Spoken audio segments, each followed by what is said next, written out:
The bird is what the psyche sends when language grows too heavy to fly. There is a version of me who doesn't open her eyes, my dream ego. Inside the dream, she doesn't need sight to know what has arrived. She feels it before she understands it, a presence, small and precise, resting at the edge of thought. A bird, not above her, not distant, close enough to touch the architecture of the mind. The bird doesn't belong to the sky alone. It belongs to the threshold. The bird is what arrives when meaning cannot travel the usual roads.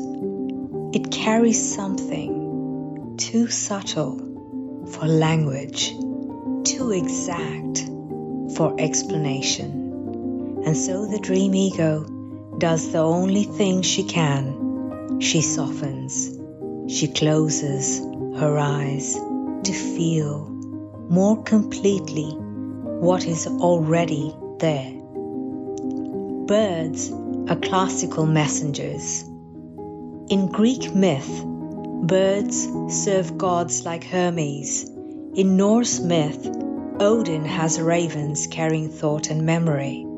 In many shamanic traditions, birds carry messages between realms. When I wake, I cannot repeat what was said, only that something was given, something small, something alive, something that now lives just beneath the surface of who I am becoming. And so I paint her like this, not seeing but knowing, not reaching but receiving. The brush moves the way the dream moved, in layers, in weather, in hesitations, ochre for the skin that remembers sun, blue for the hour before waking, red at the mouth, an eyelid where the body keeps its secrets,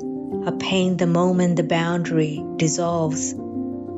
And Rilke, who knew these thresholds, wrote, "Be ahead of all parting, as though it were behind you, like the winter that has just passed."